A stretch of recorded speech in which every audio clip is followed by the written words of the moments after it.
गोविंद गाड़ी भीड़ में हम सुमिरत हैं तोई, पति राखी प्रहलाद की बही भरोसो मोय। बही भरोसो मोय आय के 10 कंधर संघारो, कृष्ण रूप धर के भगवन तुम राजा कंस पछारो।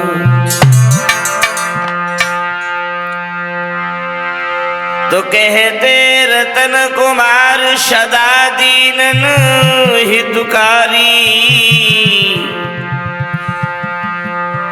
सेवक अपनो जान आज सुधिले हमारी। आदरणीय उपस्थित सभा में सभी श्रोता बंधु,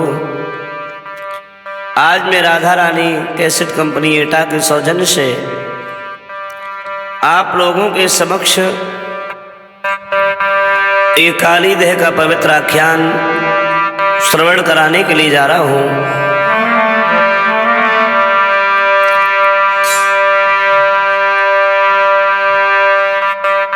भगवान मुरली मनोहर श्याम ने किस तरह से कालिया नाग का मर्दन किया है। इधर कंस अपने राज सिंहासन पर अधीर बैठा हुआ है। महात्मा नारद बीड़ा बजाते हुए कंस की सभा में पहुंच गए। सोच रहा था एक दिन बैठा हुआ उदास, उसी समय नारद वहां पहुंचे कंस के पास। कंस को जब उदास देखा, महात्मा नारद कंस से बोले हैं, कंस क्या बात है? पहले जब कभी आया करता था मैंने तुम्हारा इतना चेहरा मलिन नहीं देखा कि हे कंस राज दिन दिन तेरी क्यों दशा बिगड़ती जाती है। दिन है बसंत के खिलने पर क्यों कली सिकुड़ती जाती है।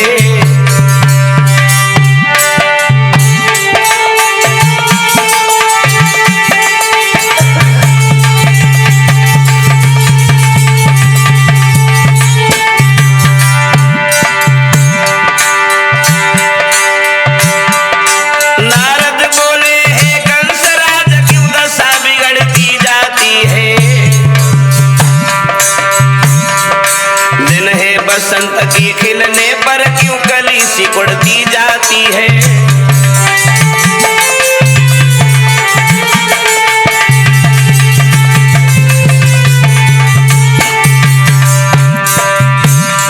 बोले हैं नारद,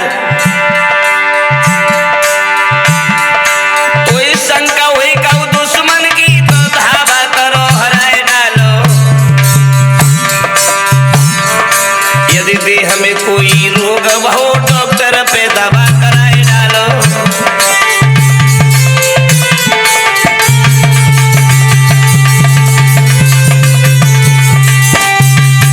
जवाब दिया है महात्मा नारद ने, कंसराज अरे क्या बात है, जब मैं पहले कभी तुम्हारे पास में आया करता था तुम्हारे चेहरे पर मैंने इतनी उदासी कभी नहीं देखी। ये फूल जैसा चेहरा तुम्हारा मुरझा क्यों गया है? तो कंस बोला है, बाबा नारद सुनो,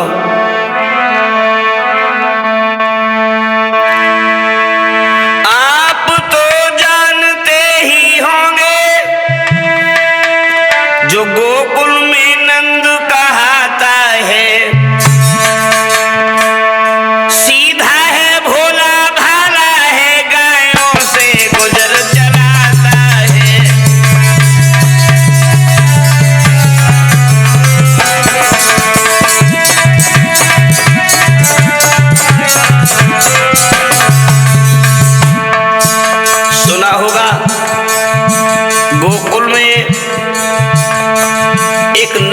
नाम का अहीर है।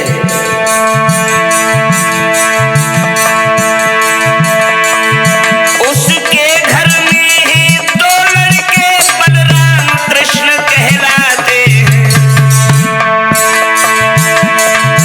और वो ही काल हमारे ऐसा ज्योतिषी बताते।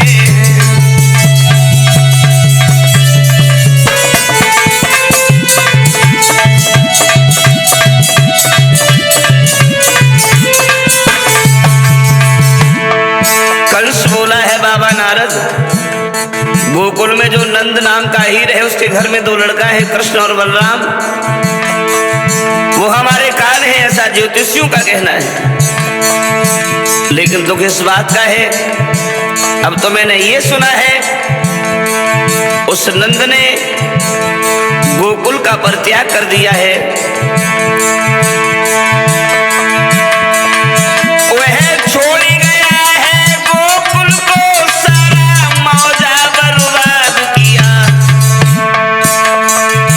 देखो बा अहीर की बुद्धि को, बने वृंदावन आबाद किया।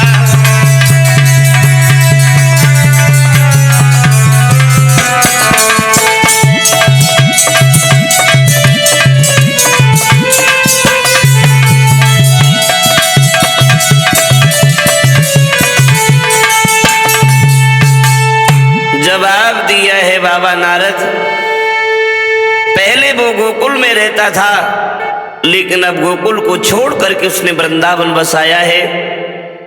ये वृंदावन में रहने लगा है। उसके घर में दो लड़का है कृष्ण और बलराम, वो हमारे काल है ऐसा ज्योतिषियों का कहना है। और जो ये शब्द नारद ने सुने, जवाब दिया है कंस, हाँ एक बात कहूं कि बोलो तो क्या बंधन होगा, और मकड़ी के धागा कच्चे से, और तुम खूब डरी गए राजन। हाँ तुम खूब डरी गए राजन, ना कुछ अहीर के बच्चे से, हाँ तुम खूब डरी गए राजन।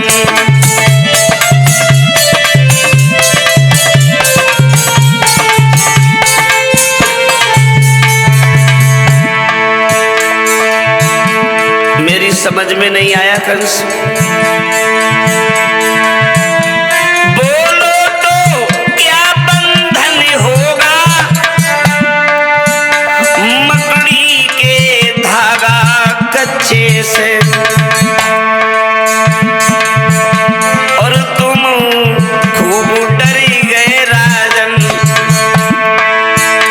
ना कुछ अहीर के बच्चे से, अब तुम खूब डरी गए राजन।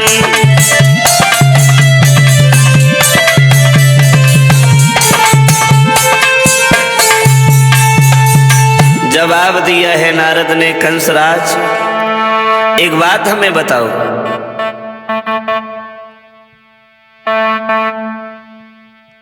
उन दोनों बच्चों को मारने के लिए क्या तुमने कोई राक्षस नहीं भेजा? कंस बोला है बाबा नारद, उन दोनों का वध करने के लिए मैंने न जाने कितने राक्षस भेजे,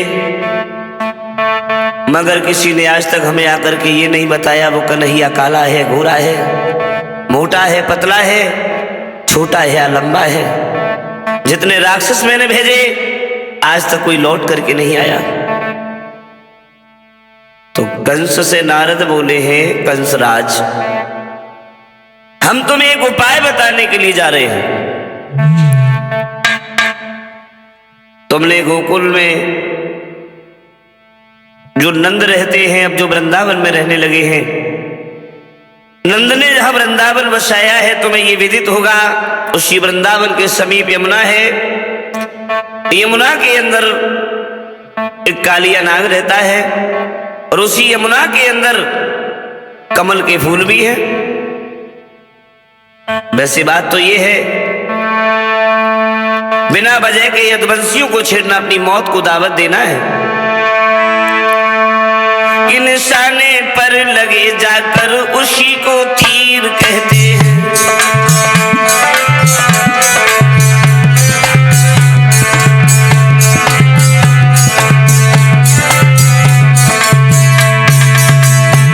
सुनो कंस, बिना बात के बिना वजह के यदुवंशियों को छेड़ना अपनी मौत को दावत देना है। शायद तुम्हें ये नहीं मालूम, निशाने पर लगे जाकर उसी को तीर कहते हैं, उसी को तीर कहते हैं। आन पे जान जो दे दे उसे अहीर कहते हैं।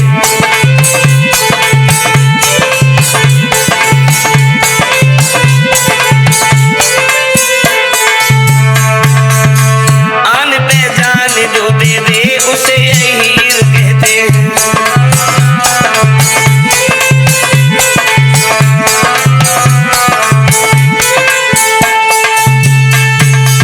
बिना वजह के यादवों को न छेड़ो। मैं तुम्हें एक उपाय बता रहा हूं जो काली देह है, काली देह में कमल के फूल हैं। एक पत्र लिख करके वृंदावन में नंद के पास में भेज दो। उस पत्र में ये लिख दो, वृंदावन के बसने वाले बाबा नंद, हमें यहां मथुरा में कुछ कमल के फूलों की आवश्यकता है। वो फूल तोड़ करके हमारे पास में भेज दिए जाएं। अगर ऐसा नहीं किया तो हम सभी यादवों को पकड़ करके मथुरा की जेल में भर देंगे। और जानते हो, पहली बात तो ये है कि वो फूल तोड़ने के लिए जैसे ही उस काली देह में जाएंगे,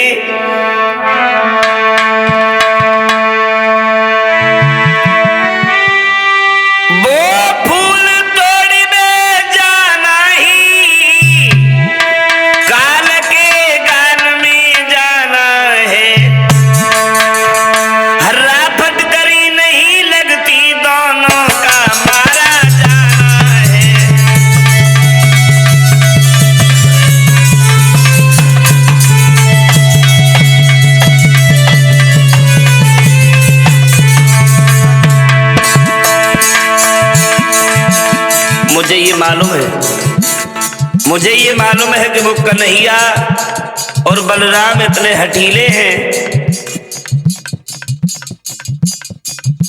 वो खबर सुनते ही कमल के फूल तोड़ने के लिए उस काली देह में जाएंगे।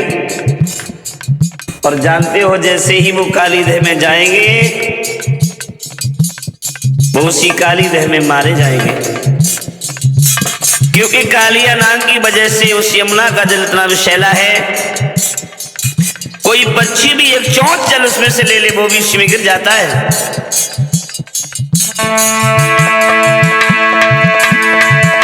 वो फूल तोड़ी में जाना ही काल के काल में जाना है।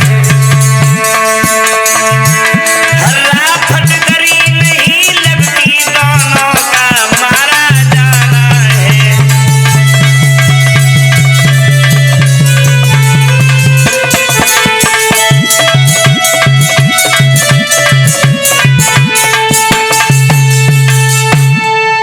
जैसे ही वो फूल तोड़ने के लिए उस काली देह में जाएंगे, वो दोनों उसी में मारे जाएंगे, तुम्हें मारने भी नहीं पड़ेंगे। और अगर किसी तरह से कमल के फूल तुम्हारे पास में नहीं भेजे तो इसी बहाने से सभी यादवों को पकड़ करके मथुरा की जेल में भर देना। सुबह को उठना, 4 यादवों को निकालना, कलेव करना, तुम्हारे लिए कौन सी बड़ी बात है।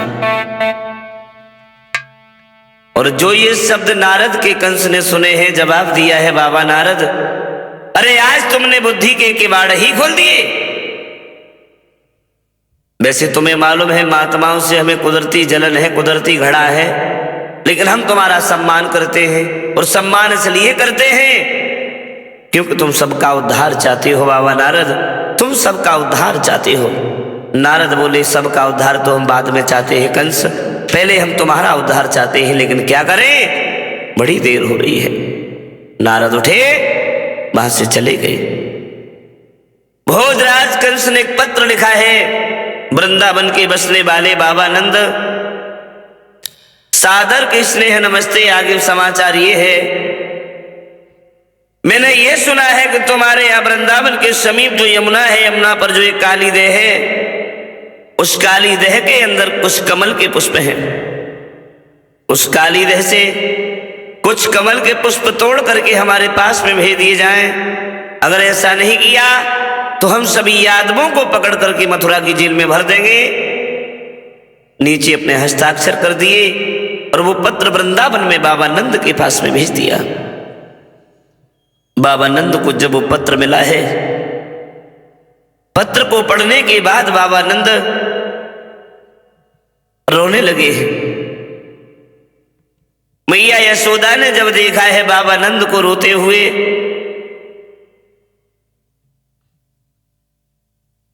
जवाब दिया, क्या बात है नाथ, तुम रो रहे हो? बाबा नंद ने सारी हकीकत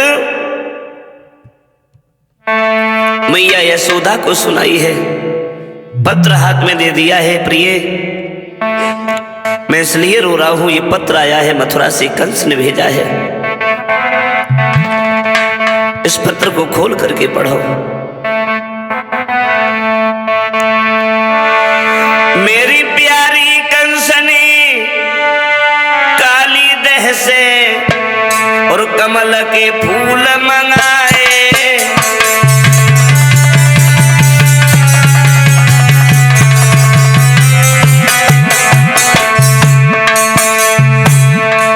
कंस ने काली देह से कमल के फूल मंगाए हैं। एक धमकी भी दी है, अगर वो फूल उसके पास नहीं भेजे गए सभी यादवों को मथुरा की जेल में डाल देगा।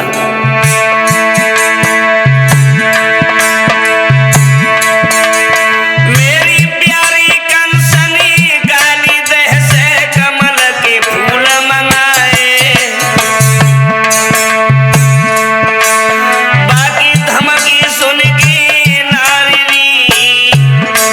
बाकी धमकी सुन के नारी प्राण मेरे घबराए।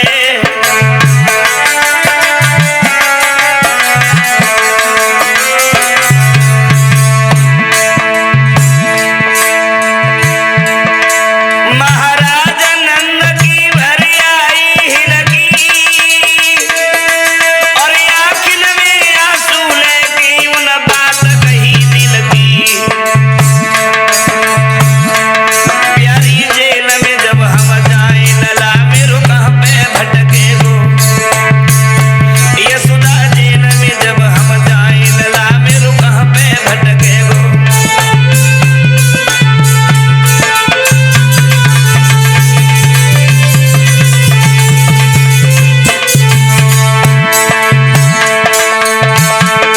हे कहाँ पे भटके गो रे कन्हैया, कहाँ पे भटके गो रे कन्हैया, कहाँ पे भटके गो।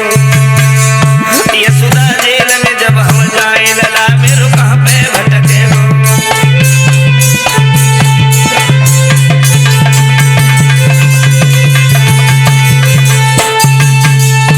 रो करके बाबा नंद कहने लगे हैं, यशोदा अगर वो फूल कंस के पास नहीं भेजे गए सभी यादवों को मथुरा की जेल में भर देगा।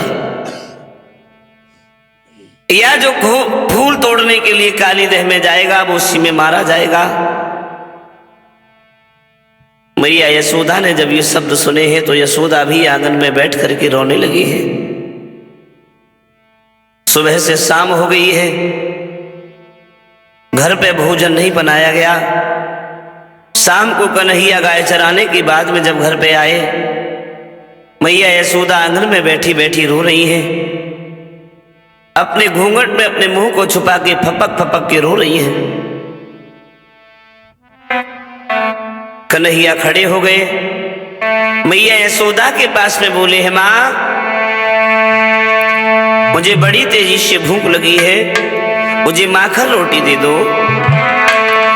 कि मांगी रो माखन रोटी गोपाल भैया, मांगी रे माखन रोटी गोपाल भैया।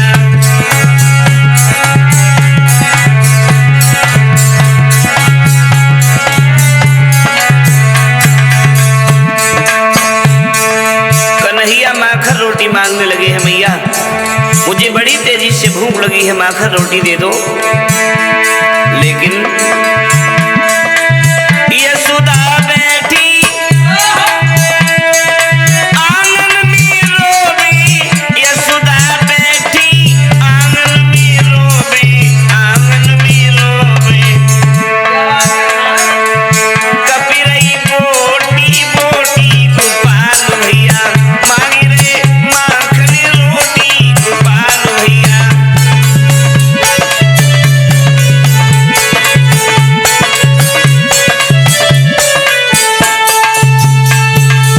भगवान कन्हैया मैया यशोदा से माखन रोटी मांग रहे हैं तो आंखों से अश्रुधारा बह रही है। माँ यशोदा रोती हुई घूंघट में से ही आवाज लगा के बोली है, लाला। कि मैया बोली खाए ले बेटा, अंतिम दिन माखन मिश्री को।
मैया यशोदा कन्हैया से बोली है, लाला आज माखन रोटी खा लो। शायद है आज के बाद दोबारा माखन रोटी से तुम्हारी भेंट नहीं होगी। भगवान कन्हैया बोले हैं, मैया क्या कहा? हारे वो कौन सो बजुर टूटेरी, जो माखन में सिरी छूटे।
जवाब दिया है भगवान कन्हैया ने, मैया मुझे ये बता वो घटना कौन सी घटने वाली है?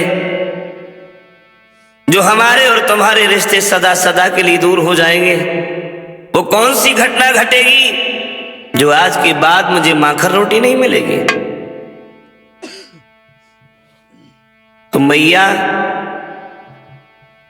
यशोदा कन्हैया को गोद में बैठा के समझा रही है, लाला कंस ने काली देह से कमल के फूल मंगाए हैं। उसने ये धमकी दी है, अगर वो फूल हमारे पास नहीं भेजे तो यादवों को पकड़ के मथुरा की जेल में भर दूंगा। और जो ये शब्द भगवान कन्हैया ने मैया यशोदा के सुने, जवाब दिया है, मैया अगर वो कंस मथुरा का राजा है तो हम भी वृंदावन में किसी से कम नहीं है। जेल में भरने की जो धमकी दे रहा है, एक उसी चोर या लफंगे को दे। वो मथुरा की जेल मेरे लिए जेल नहीं है, बल्कि एक सत्याग्रह मंदिर है।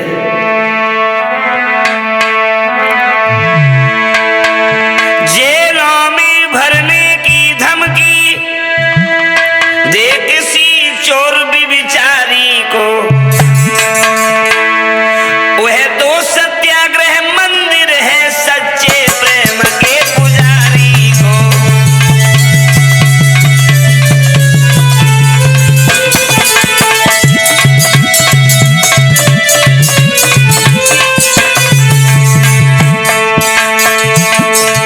जवाब दिया है मैया,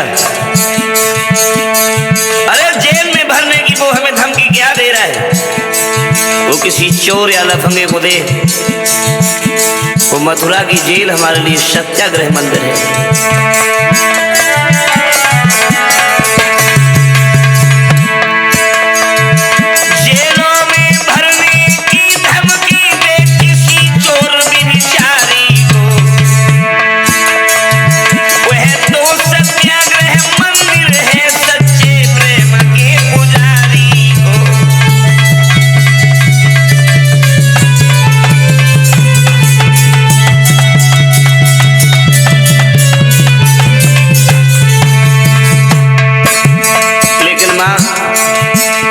तुझे हमारे बल का और बलराम भैया के बल का अंदाज नहीं है। भैया मारे जो एक लात वो सातक को सही उड़ जाएगा। मोहन के एक तमाचे में वो नीच नहीं उठ पाएगा।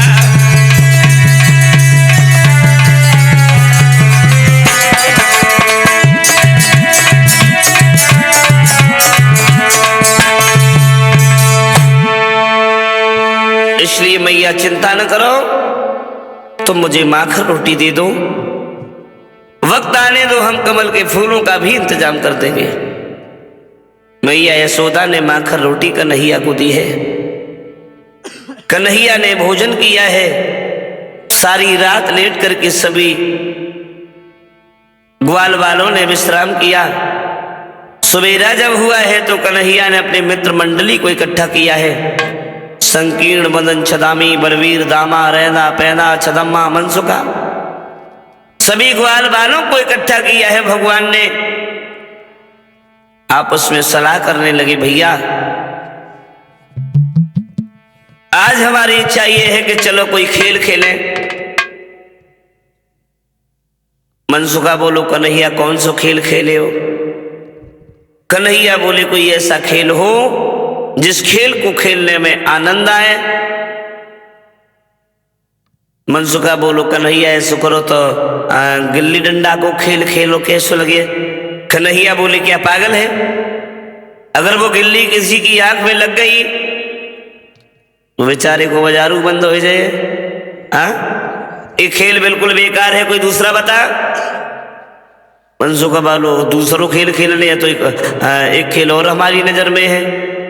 कौन सा? जवाब दो, तू ऐसो करे, तू हमारे मुंह में अंगुरिया करे, हम तेरी आंख में अंगुरिया करे। कन्हैया बोले, का पागल है? कितो चतुरा है? हम ते मुंह में अंगुरिया करे, तू हमारी काट लिए, और तू हमारी आंख में अंगुरिया करे, हमारी आंख फोड़ दी। अरे कोई और खेल बता। मनसुखा बोलो, जोरा चलो। तीसरो बताए तो ऐसो करे वो लघु साथी खेले। ये कौन सा खेल होता है? मनसुखा बोलो तो नैमानम पेड़ पर चढ़ के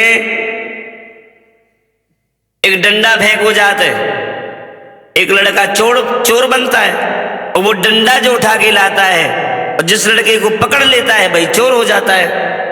कन्हैया बोले जीव खेल सही ना है, अगर काऊ समय काऊ तरह से पेड़ पे चढ़त पेगा डंडा, वो गुंदी से हाथ छूट गो नीचे गिर गए तो हाथ पैर सब टूट जाए, जो खेल बिल्कुल सही ना है।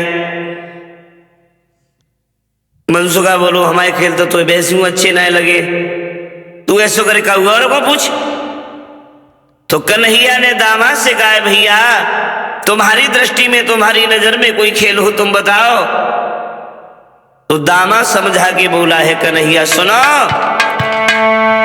आज मेरी मम्मी ने एक छोटी सी गेंद बनाई है, मेरी मैया ने बहुत सुंदर गेंद बनाई है, मेरा विचार ये है हम लोग गेंद का खेल खेलें।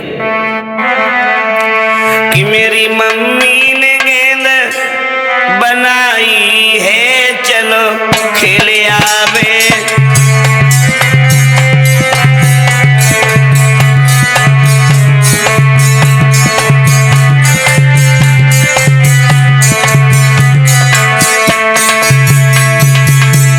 दामा बोलो कन्हैया आज हमारी मैया ने बहुत अच्छी गेंद बनाई, आज हम गेंद का खेल खेलेंगे। कन्हैया बोले ये तेरी बात बिल्कुल सत्य है, गेंद का खेल खेलने में किसी को कोई नुकसान भी नहीं होता, किसी को किसी प्रकार की कोई हानि भी नहीं होती।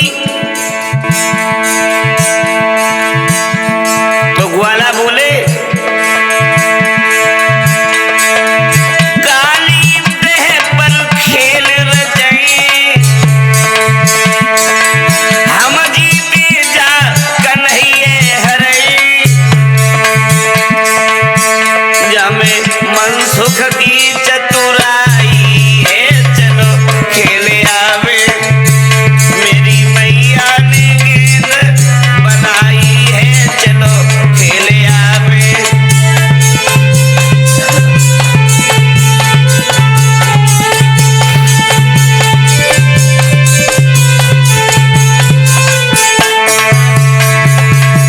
मेरी मैया ने गेंद बनाई है चलो खेले है, मेरी मम्मी ने गेंद बनाई है चलो खेले है।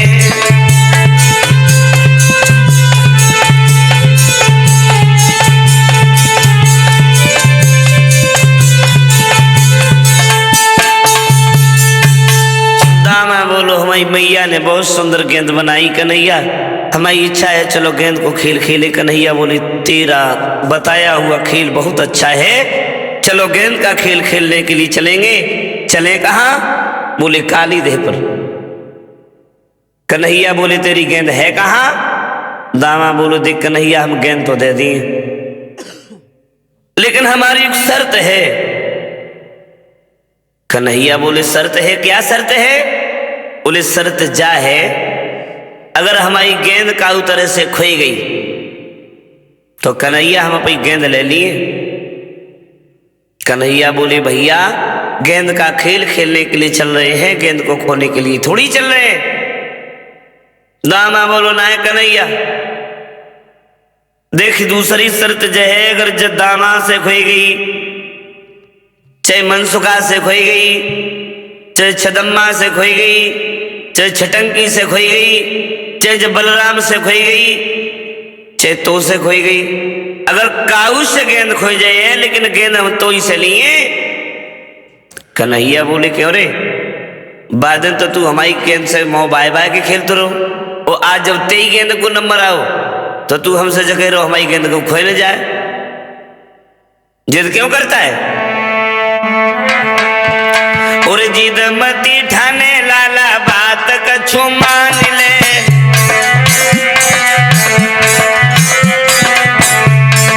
काहे तेरी गेंद को हाथ में निकाल ले।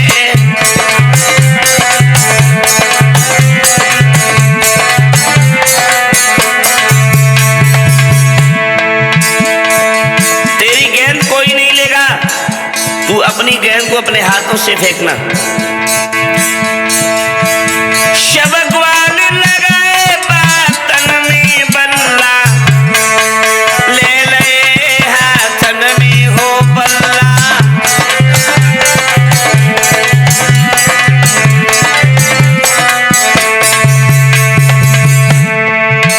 कन्हैया ने सभी ग्वाल वालों को बातों में उलझाया। दामा से कहा कि अपनी गेंद तू फेंकना। सभी ग्वालों को लेकर के एक काली दह के किनारे पहुंचे। चारों तरफ ग्वालों को खड़ा कर दिया। यमुना के किनारे मनसुखा को खड़ा कर दिया। अब कन्हैया हाथ में बल्ला लेके खड़ी भई। दामा ने अपने हाथ में गेंद उठाई, आवाज लगाई, कन्हैया गेंद आ रही है। और जैसी दामा ने कन्हैया की ओर गेंद फेंकी, भौंका, अरे मारो जब टोल लाला कसी की करारो है।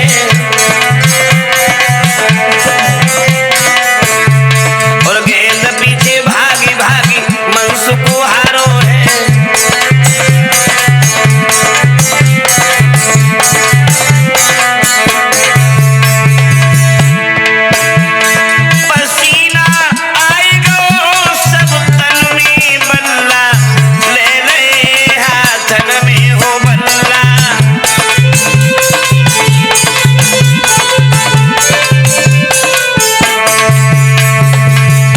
जैसे ही कन्हैया ने गेंद में टोल लगाओ,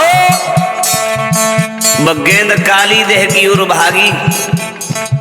गेंद को पकड़ने के लिए मनसुखा पीछे पीछे भागा, मगर वो गेंद मनसुखा के हाथ में नहीं आई।